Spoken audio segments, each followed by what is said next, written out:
দিলাম।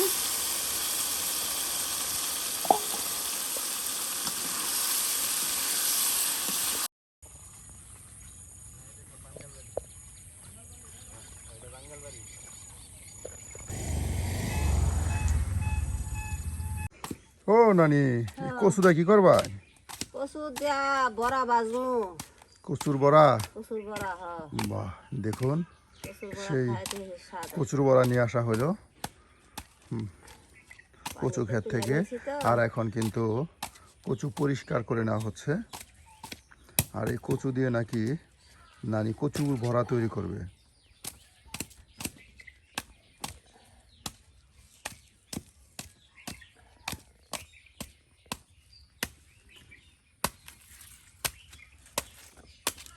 অনেক বড় কাঠ হয়েছে। হ্যাঁ, হ্যাঁ, বুঝছিস না? হুম, কতখানি বড় কাঠ হয়েছে।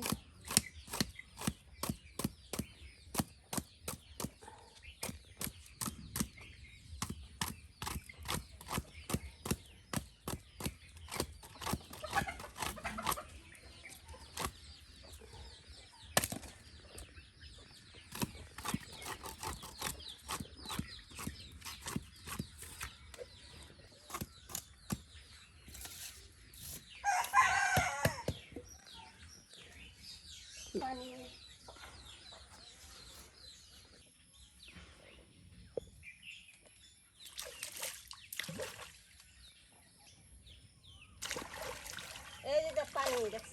হুম, দেখেন আবার বিলে কিন্তু পড়ে যাবেন। এনে তো থাই। অনেক পানি। হ্যাঁ, হ্যাঁ, এনে তো ই বাজে না। এবার বিলে কিন্তু মাছ মারা হচ্ছে না নানি। মাছ মারা যায় না, নৌকা থাকলে মাছ মারন যেত। নৌকা থাকলে মাছ মারা যাইতো। হ্যাঁ, ওই নৌকা যে মাছ মারতাছে না। এই যে সুপ্রিয় বন্ধুরা, বিলে কিন্তু অনেক পানি চলে আসছে। আর দূরে এই যে নৌকা দিয়ে মাছ মারতেছে দেখুন। বিশেষ করে আমাদের এই অঞ্চলটি সেই ভারতের মেঘালয় রাজ্যবাসী একটি অঞ্চল। আর এই অঞ্চলে কিন্তু পাহাড়ি বৃষ্টি হলে কিন্তু অল্পতে পানি চলে আসে। আর সেই পানিতে কিন্তু প্রচুর মাছ আসে। আর সেই মাছ কিন্তু এইভাবেই নৌকা দিয়ে আপনার জাল দিয়ে ধরা হয়।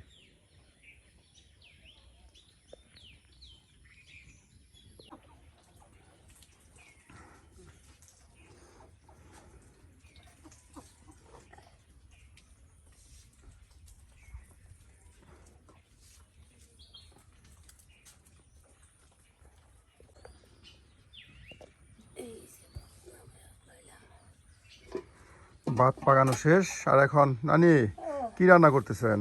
ওনার রান্না ওই যে খাসি গোস্ত। খাসির গোস্ত। হ্যাঁ, ভুনা করবো আর এই কচু করলে বড়া বাজবে। বাহ। সুপ্রিয় বন্ধুরা, আমরা কিন্তু প্রতিদিন গ্রাম বাংলার অপারূপ সৌন্দর্য তার সাথে দেখানোর চেষ্টা করি মজার মজার রান্না। আজকেও কিন্তু আমাদের নানি হাজির হয়ে গেছে আপনাদের সামনে বেশ মজার কিছু রেসিপি নিয়ে। খাসির গোস্তর ভুনা তরকারি, তার সাথে রয়েছে একদম নিজের কচু বাগানের কচু দিয়ে বড়া তৈরি। এই যে আমরা রান্না করতেছি, আমাদের সাথে কিন্তু আমাদের নানা হয় রান্না করে থাকে, না হয় এই যে এখানে বসে থাকে। নানা ভালো আছেন? এই যে আজকে কিন্তু আপনার জন্য কচুর বড়া হবে, আর কিন্তু ওই যে খাসির গোস্তের বোনা হবে। এই যে সুপ্রিয় বন্ধুরা, দেখুন এদিকে কিন্তু কচু কেটে নেওয়া হচ্ছে, তার সাথে গরম পানিতে খাসির গোস্তগুলো দিয়ে দেওয়া হলো যেন ভালো মতো একটু গ্যাসটা দূর হয়ে যায়।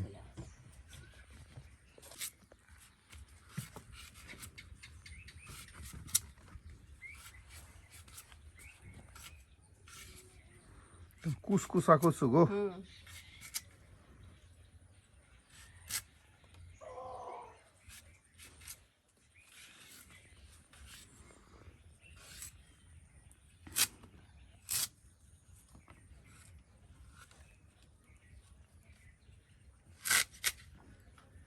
মস্ত করতেছে তো। হুম,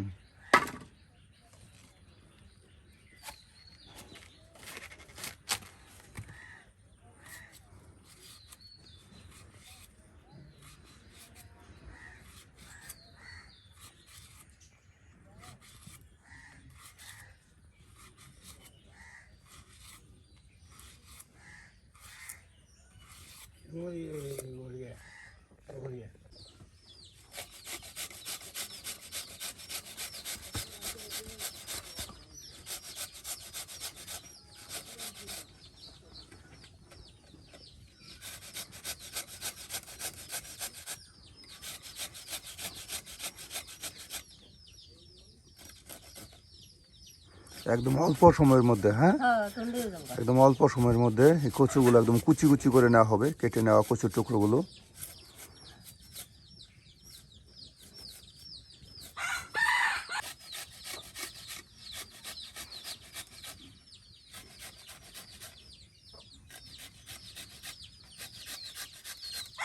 একদিকে কচু কুচি করে নেওয়া হচ্ছে, আর অন্যদিকে এই যে খাসির গোস্ত কিন্তু বেশ সুন্দর করে কিন্তু আপনার গরম করে নেওয়া হচ্ছে, যেন খাসির যে মাংসের একটা গ্যাস থাকে সেটা দূর হয়ে যায়।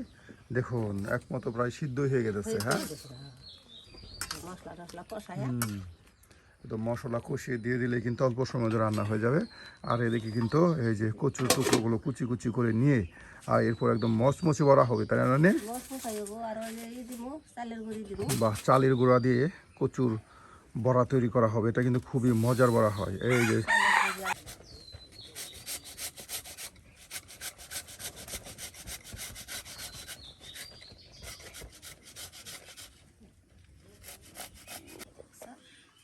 বাহ, শেষ। এই যে দেখুন একদম অল্প সময়ের মধ্যে আমাদের সেই কচু কিন্তু কুচি কুচি করে নেওয়া হলো।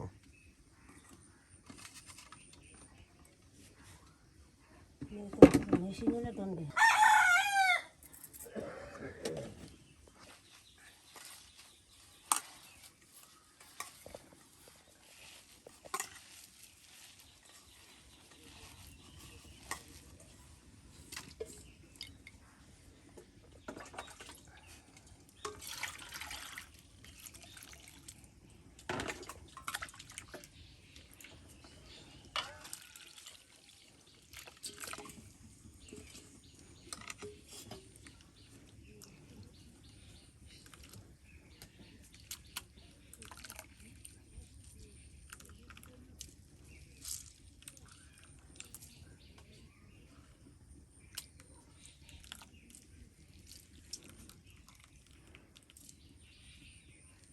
তারপর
চাউলের গুঁড়া, হ্যাঁ হ্যাঁ চালের গুঁড়া দিয়ে দিই। এই যে এখন চাউলের গুঁড়া দিয়ে দেওয়া হচ্ছে।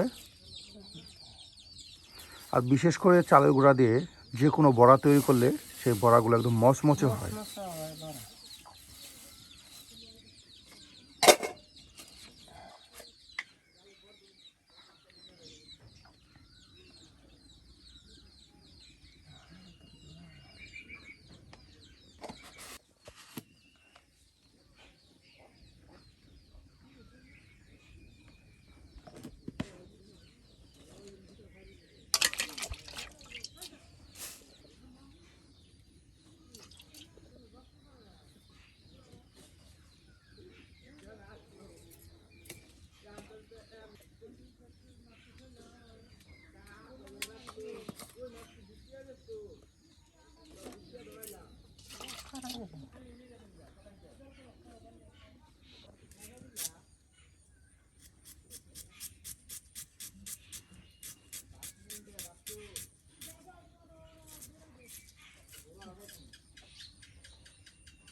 দিয়া দিলাম।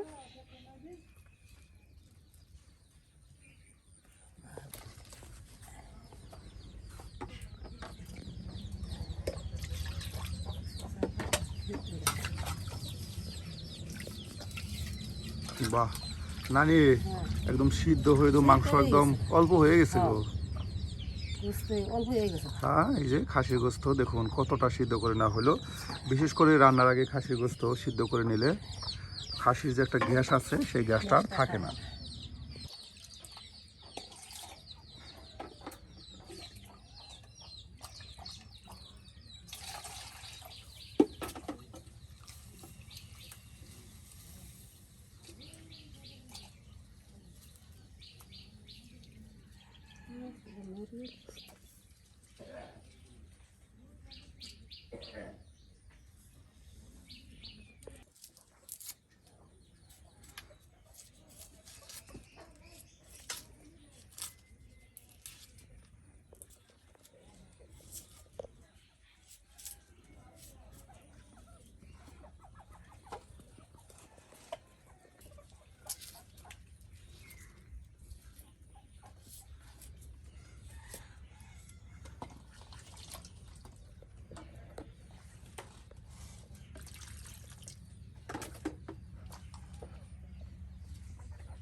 আস্তে আস্তে রান্না কেটে নিবি।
সত্যি রান্না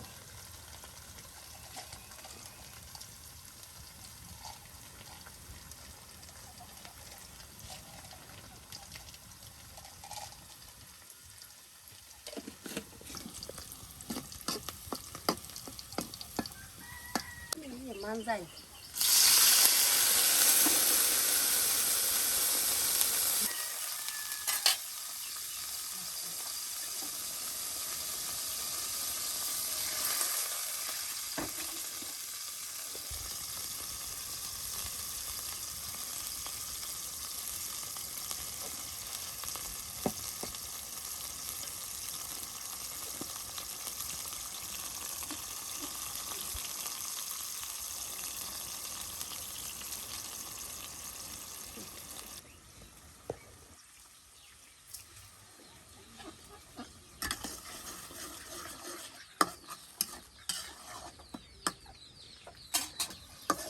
আমার কি থাকি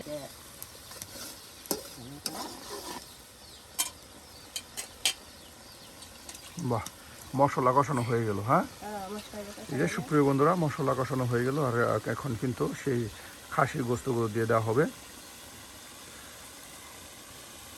বিশেষ করে আপনারা নানি রান্না দেখতে চান, আমরাও কিন্তু নানিকে আপনাদের সামনে নিয়ে আসি বেশ মজার মজার রান্না নিয়ে। নানি এই যে আজকে আপনাদের জন্য খাসির গোস্ত ভুনা তরকারি, তার সাথে কচুর বড়া, একদম চাউলের গুঁড়া দিয়ে কচুর বড়া তৈরি করবে। আর এখন দেওয়া হবে বাটা মশলা, এই যে আদা বাটা, জিরা বাটা, হ্যাঁ, পেঁয়াজ রসুন বাটা সব একসাথে দিয়ে যাচ্ছে।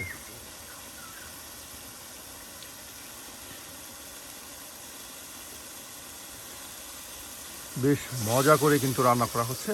দেখুন কত সুন্দর করে, হ্যাঁ, মশলাটা কষানো হইলো।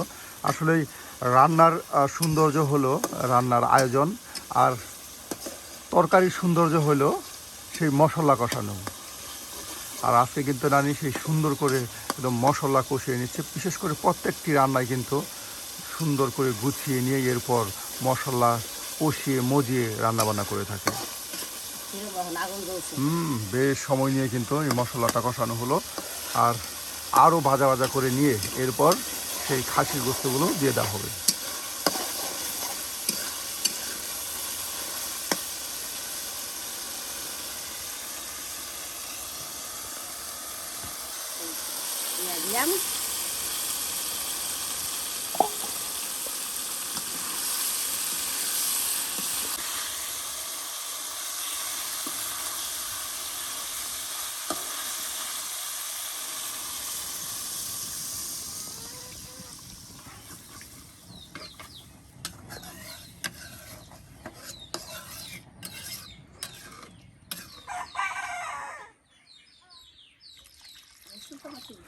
এই যে গোস্ত কিন্তু আপনার সেই গরম পানি দিয়ে সিদ্ধ করে নেওয়া হয়েছিল, আর এখন সামান্য পানি দিয়ে দেওয়া হলো।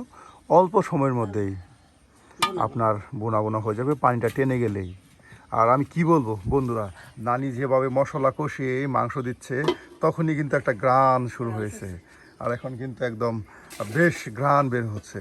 চাইলে এভাবে কিন্তু আপনারা নানির মতো করে মশলা কষিয়ে মজিয়ে নিয়ে এরপর সেই খাসির মাংস গরম পানিতে বেশ সময় সিদ্ধ করে নিয়ে রান্না করলে কিন্তু কোনো ধরনের গ্যাস বা গন্ধ থাকবে না, শুধু ঘ্রাণ আর ঘ্রাণ থাকবে।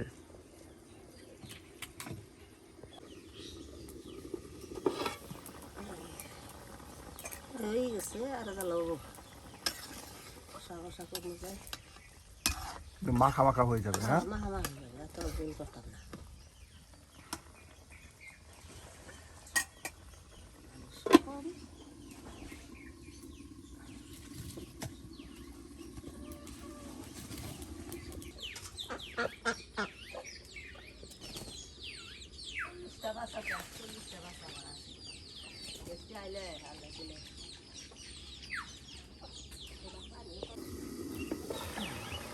বাহ, দেখুন কতটা মাখা মাখা হয়ে গেল গো। এই যে পাকানো হয়ে গেল খাসির গোস্তের একদম ভুনা তরকারি, শুধু পেঁয়াজ রসুন আর মশলা, আর তার সাথে খাসির গোস্ত দিয়ে কিন্তু মজার এই সুস্বাদু তরকারি পাকানো হয়ে গেল। আর এখন এটা নামানো হবে।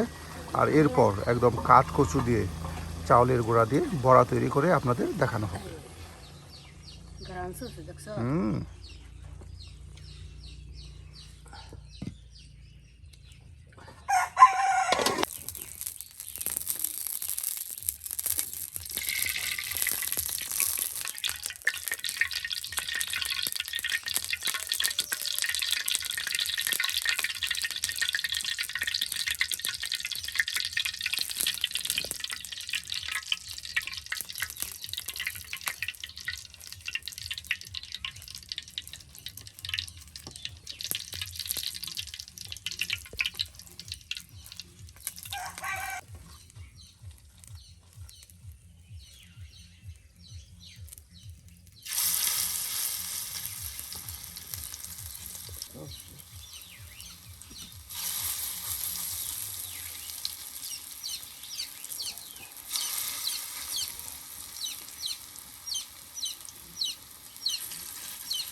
সুপ্রিয় বন্ধুরা, একদম নদীর পাড়ে বসে বসে আমরা কিন্তু বেশ মজার মজার রান্না করলাম। আজকে কিন্তু নানি আমাদের রান্না করে দেখালো খাসির গোস্তুর একদম ভুনা তরকারি।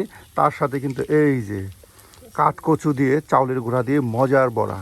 আর আজকে আমাদের এই আয়োজন কেমন হলো তা কিন্তু অবশ্যই কমেন্টে জানাতে ভুলবেন না। আর এ ধরনের গ্রামগঞ্জের মজার মজার রান্না পেতে চাইলে অবশ্যই আমাদের চ্যানেলটি সাবস্ক্রাইব করে আমাদের পাশে থাকুন। আমাদের পাশে থাকুন, আমাদের সঙ্গে থাকুন, সুস্থ থাকুন,